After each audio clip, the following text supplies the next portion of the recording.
Mesdames et messieurs, bonsoir. Il est 22 heures. Bienvenue dans cette édition dont voici les principaux faits.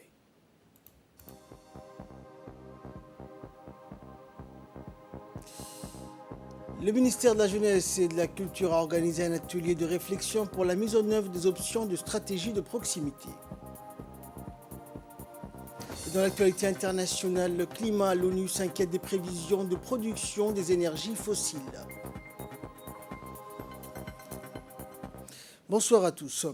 Le président de la République, Ismaël Omar Guelleh, a formé des vœux de santé, de bonheur et de réussite à son homologue zambien, Hakainde Hichilema. Dans le pays célèbre l'anniversaire de sa fête nationale. Le peuple et le gouvernement de Djibouti se joignent à moi pour exprimer leur sympathie à la nation amie zambienne, a écrit le président Guelleh dans le télégramme de félicitations envoyé à M. Hichilema. Je forme le vœu sincère que votre action à la tête de votre pays soit source rapide de progrès, de développement et de prospérité, a ensuite noté le chef de l'État, qui s'est réjoui de nombreuses réformes déjà initiées sous le leadership de ce nouvel homologue zambien. Le président de la République mit par ailleurs à profit ce message pour faire état de sa disponibilité à œuvrer de concert avec son homologue zambien en vue d'un plus grand niveau d'échange et de coopération entre les deux pays et les deux peuples. Et le président Guelleh de réitérer ses vœux de bonne fête à l'ensemble du peuple ami zambien.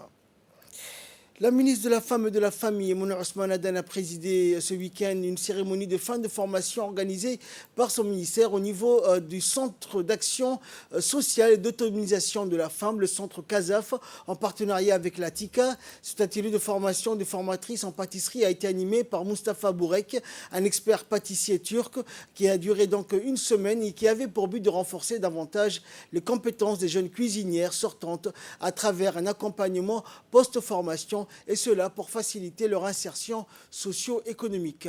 Le cadre de partenariat avec la TICA constitue et reste un partenaire privilégié dans les différents domaines concernant l'autonomisation des jeunes filles déscolarisées, tels que le renforcement des compétences dans le domaine de la cuisine et de la gastronomie, l'équipement de la cafétéria, donc pépinière pour un élan vers une insertion économique, la construction du bâtiment qui est destiné à la formation des jeunes filles. Et en bénéficie de cette formation, des formatrices, une quinzaine de personnes qui sont les formatrices du centre CASAF, les certifiés du centre en cuisine, aussi et celles certifiées en cuisine de l'UNFD. Cette formation s'est soldée donc par une remise de certificats et des cadeaux de remerciement aux partenaires. Et en marge de cette cérémonie, le Centre d'action sociale et d'autonomisation de femmes de Balbala a organisé dans l'après-midi une kermesse pour les enfants afin de les sensibiliser et de promouvoir la lutte contre le cancer du sein. Cet après-midi-là, festif donc, s'est déroulé dans la joie et la bonne humeur, au plus grand bonheur des enfants. Écoutons à présent l'intervention de l'ambassadeur de Turc à Djibouti, M. Sayın Kaya. Félicite aussi l'agence de TICA et son représentant, M. Koutouane, pour avoir pris cette initiative de développer et de faire réaliser ce projet en faisant venir le chef pâtissier, M. Burak de Turquie, pour passer le temps avec les jeunes filles pour leur essayer d'apprendre les bases un peu de la pâtisserie. Bien sûr, le temps qu'ils ont dépensé pour ça, quelques jours, n'est pas assez suffisant pour ce domaine de pâtisserie qui est très large et très détaillé et compliqué, mais Inch'Allah, que ce soit un début pour le reste, pour le futur, et qu'on fasse d'autres initiatives et d'autres actions envers les femmes et les jeunes filles de Djibouti dans ce sens, que ce soit gastronomie, que ce soit les arts culinaires, etc. Et donc la Turquie, en tant que pays ami et frère, soutient Djibouti et mène des collaborations dans plusieurs domaines, y compris le domaine de la femme et de la famille. Et donc, et cela aussi engendre donc cette coopération a un volet positif pour la création d'emplois aussi, n'est-ce pas, à Djibouti. Et la ministre de la Femme et de la Famille a indiqué dans son intervention que la TICA restait donc un partenaire privilégié dans le domaine concernant l'autonomisation des jeunes filles déscolarisées. On écoute la ministre. La création, ce centre, chaque année, dispose de 30 apprenantes par section. Ces formations sont réparties en 3 sections, donc la cuisine, la coiffure et la couture, à peu près 130 apprenantes. En plus des sections de formation, le centre dispose également d'une garderie qui accueille 30 enfants.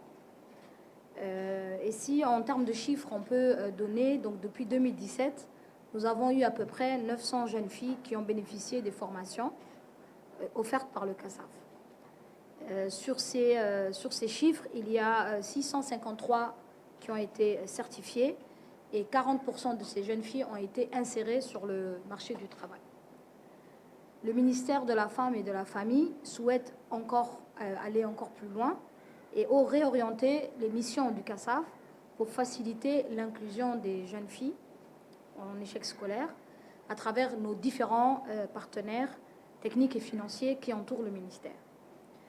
Et projette vouloir faire de ces formations des formations professionnalisantes pour qu'on puisse facilement accéder au secteur privé et pousser les jeunes apprenantes à pouvoir produire ou bien se produire elles-mêmes sur le marché du travail. Le CASAF vient de finaliser aujourd'hui une formation des formatrices en pâtisserie dispensée donc par le chef cuisinier, M. Bourek, qui s'inscrit dans le cadre de la post-formation qui permet de renforcer les compétences des apprenantes certifiées et multiplier leurs chances d'insertion sociale socio-économique, sachant que le secteur de l'hôtellerie et du tourisme constitue un secteur porteur de pleine croissance. Monsieur l'ambassadeur, ces efforts de partenariat entre le CASAF et l'agence TICA permettent de renforcer les relations entre les 2 pays amis et frères, la Turquie et Djibouti, mais également nous aident à pouvoir faciliter tous nos programmes d'insertion des jeunes filles et femmes en général sur le marché du travail.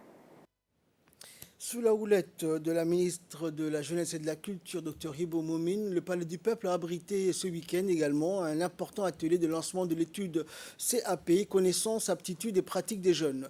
Après l'ouverture de la séance par les conseillers techniques, la ministre a mis l'accent sur l'importance que revêt cet atelier de lancement de l'étude CAP dans les réflexions visant à la mise en œuvre des options de stratégie de proximité en vue des plans d'action susceptibles de mieux répondre aux attentes des jeunes djiboutiens. La ministre a souligné que le recadrage institutionnel de l'action gouvernementale avec la création d'un nouveau ministère de la Jeunesse et de la Culture est également un critère à prendre en considération. Et dans la foulée, la ministre a insisté sur le rôle primordial que les CDC devraient jouer dans la réalisation de ce projet d'étude CAP qui doit s'étendre dans les régions de l'intérieur. Et après présentation du projet d'étude par l'expert national, des échanges interactifs et réflexions multiples sur la thématique jeunesse se sont poursuivis. Et dans son intervention, la ministre de la Jeunesse et de la Culture, Dr Hibo Moumine, a indiqué que cette enquête et étude quantitative et qualitative des expertises nationales, étape indispensable pour actualiser la stratégie nationale de la jeunesse qui date de 2007, laissera mieux entrevoir des axes de stratégie et des solutions permettant de mieux cerner proprement la problématique jeunesse. On l'écoute. C'est un plaisir pour moi de prendre part au lancement de travaux de l'étude CAP, entièrement menée, je tiens à le signaler, par une expertise nationale. Depuis la rentrée politique, mon équipe travaille sans relâche sur le ficelage de cette étude visant à enquêter sur le besoin réel de jeunes et la nature des obstacles qu'ils rencontrent sur le terrain. Le recadrage institutionnel de l'action gouvernementale est également un critère à prendre en considération. Un nouveau ministère de la Jeunesse et de la Culture vient d'être créé.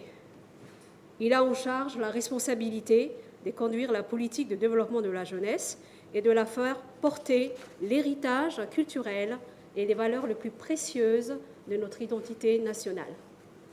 Cette nouvelle donne officialisée exige également des adaptations, voire des révisions, afin d'aboutir à des plans d'action dignes de récolter de résultats concrets en conformité avec les instructions du président de la République, son Excellence Ismaël Omar Guelleh. Enquêter sur les attitudes et les pratiques mais aussi sur les forces et les difficultés de la population jeune, nous permettra de répondre plus efficacement à leurs besoins, d'arriver à mieux les intégrer culturellement, socialement et surtout, donc j'insiste là-dessus, économiquement. D'autres enquêtes sont engagées ou suivront avec l'appui de nos partenaires, comme celle sur un volontariat citoyen et civique, ou celle sur le voie et moyen d'arriver, en collaboration avec les autres départements bien sûr, à une insertion professionnelle optimale sur le plan national, régional et voire international. Car aujourd'hui, le monde est devenu un village planétaire et un citoyen djiboutien peut gagner sa vie dans son propre pays ou à l'étranger tout en préservant son héritage culturel. Nous attendons beaucoup de cette étude et nous comptons sur les concours de vous tous, ici présents, de tous les intervenants et participants, mais aussi de ceux qui nous rejoindront sûrement en cours de route. Nous comptons également sur la sincérité des enquêtés pour que les recommandations qui en sortiront soient probantes et constructives. Dans l'actualité également, la République de Djibouti a participé au 3e forum d'économie et d'affaires Turquie-Afrique qui s'est tenu du 21 au 22 octobre à Istanbul en Turquie. Une importante délégation djiboutienne donc a pris part à cet événement et a été conduite par le ministre du Commerce et du Tourisme, Mohamed Ouarsama Adiriye. Placé sous le patronage du président de la République donc turque, Recep Tayyip Erdogan, et de l'Union africaine représentée par la Commission africaine économique, ce forum a été organisé par le ministère du Commerce turc et a vu la participation des ministres du commerce des pays d'Afrique et des opérateurs privés du continent. Cet événement avait pour objectif de renforcer les échanges commerciaux entre les pays africains et la Turquie à travers la mise en place des partenariats stratégiques gagnant-gagnant en mobilisant des investissements productifs sur des secteurs d'intérêt commun comme la technologie et l'innovation, la santé, l'agriculture et l'agro-industrie, le commerce, des services, etc. Sous la présidence du député Hassan Aden Guedi, la commission permanente de développement social et de la protection de l'environnement s'est réunie ce jeudi pour examiner le projet de loi numéro 136 portant adoption de la stratégie nationale du handicap 2021-2025 de la République de Djibouti. Cette réunion, qui a vu la participation des parlementaires membres et non membres de la commission, s'est déroulée en présence du secrétaire général du gouvernement, Almis Mohamed, de la ministre des Affaires sociales et de solidarité, Ouloufa Ismail, du directeur général de l'ANPH et des techniciens issus des départements ministériels. Après de larges échanges de vues entre les parlementaires et l'exécutif, la commission a approuvé la transmission en séance publique du corpus examiné en y insérant au préalable des amendements. Actualité nationale toujours, le centre d'entraînement au combat et d'aguerrissement au désert, CECAD, a accueilli jeudi une cérémonie de clôture d'un stage d'aguerrissement qui a bénéficié donc à plusieurs membres du groupe d'intervention rapide de la Garde-Côte. Il s'agit d'une formation importante pour les membres du groupe d'intervention rapide de la Garde-Côte, qui est l'unité commando spéciale destinée aux interventions contre la piraterie et le terrorisme maritime. De ce fait, s'engager dans les formations d'aguerrissement et d'endurance est une nécessité et l'expérience acquise est importante dans le processus de professionnalisation de cette unité stratégique. La cérémonie s'est clôturée par la distribution des certificats au profit des participants ayant complété avec succès le stage CECAD 2021.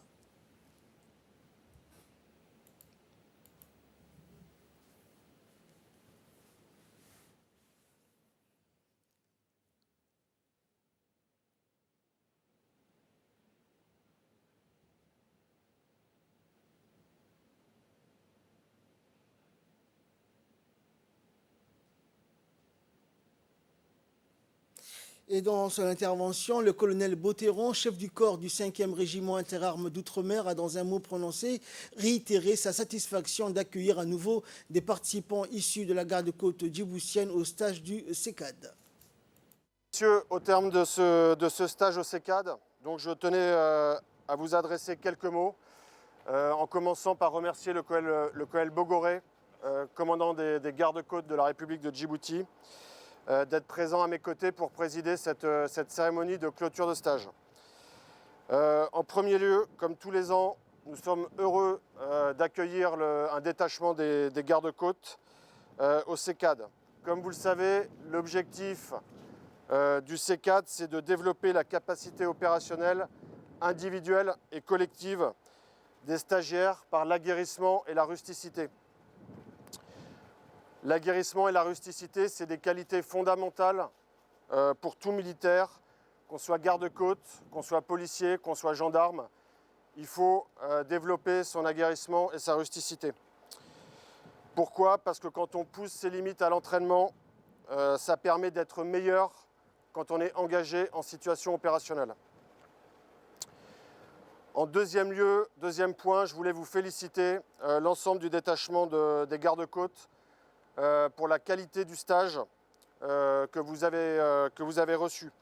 Donc mes instructeurs ont relevé un très bon niveau physique et technique, mais surtout un excellent état d'esprit et un sens du collectif qui a permis à 60% d'entre vous de réussir le stage. Donc 60%, un taux de réussite de 60%, ça fait partie des meilleurs taux de réussite que j'ai vus depuis ma prise de commandement en juillet. D'autant plus que le stage a été conduit dans des conditions climatiques plus compliquées que d'habitude avec la période estivale. Et de son côté, le colonel Waïs Omar Boghoré, commandant de la garde-côte, a salué l'excellence des relations de coopération et de collaboration entre les forces françaises stationnées à Djibouti et la garde-côte, qui s'est traduit notamment par l'accès à des formations de haute qualité au personnel de la garde-côte. On l'écoute. Plaisir que je me joins à vous, mon colonel, à l'occasion de cette cérémonie de clôture de la formation de CECAD, dont vient de bénéficier les personnels de la garde-côte djiboutienne. Il s'agit d'une formation importante pour les membres du personnel du groupe d'intervention rapide de la garde-côte, qui est l'unité commando spéciale destinée aux interventions contre toutes les activités, tous les actes de piraterie et le terrorisme maritime. De ce fait, s'engager dans des formations d'aguerrissement et d'endurance est une nécessité et l'expérience acquise et importante dans le processus de professionnalisation de cette unité hautement importante pour la sécurité et la sûreté maritime. L'excellence de la coopération et de la collaboration entre les deux institutions amies et frères, la garde-côte djiboutienne et les forces françaises stationnées à Djibouti, s'est traduit concrètement par l'organisation de ce type de formation qui profite des personnels de la garde-côte djiboutienne. Je saisis cette opportunité pour adresser notre reconnaissance et notre chaleureux remerciement au général de brigade Ariane et Steven Dupont, commandant des forces françaises stationnées à Djibouti, pour sa disponibilité et son soutien à notre institution. Finalement, je tiens à féliciter les participants qui viennent de terminer les stages ici au CECAD 2021 avec brio et les sont joints à traduire leurs acquis sur le terrain durant l'exécution des missions qui leur sont dévouées. Et enfin, pour clore l'actualité nationale, le ministère de la Femme et de la Famille, en partenariat avec le Fonds des Nations Unies pour la population, le FNUAP, a organisé à Arta un atelier de sensibilisation portant sur les violences basées sur le genre. Cet atelier a été axé sur l'évolution de la violence basée sur le genre. Les participants, composés des acteurs de la société civile, ont été outillés en techniques et stratégies de prévention et de réponse en cette période de Covid-19. L'objectif visé à travers cet atelier était d'abord d'amener donc toutes les couches de la population à une prise de conscience des conséquences néfastes des violences basées sur le genre et la conduite à tenir lorsqu'elles surviennent. Il s'agissait aussi d'impliquer les jeunes de la société civile et les élus locaux dans la lutte contre la discrimination basée sur le genre, le respect de l'égalité et des droits de la femme et des enfants. Actualité internationale à présent, parlant climat, les États vont continuer donc de produire beaucoup trop d'énergie fossile selon l'édition 2021 du Production Gap Report. Un nouveau rapport du Programme des Nations Unies pour l'environnement montre que les prévisions de production de charbon, de pétrole et de gaz pour 2030 sont plus de 2 fois supérieures à une production compatible avec une limitation du réchauffement à 1,5 degrés Celsius.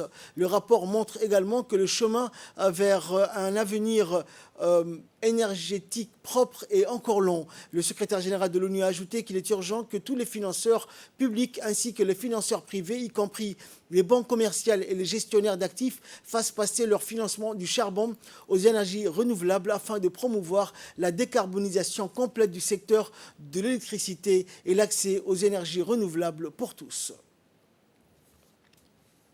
Fin de cette édition, merci de l'avoir suivi. Excellente soirée sur Télé Djibouti.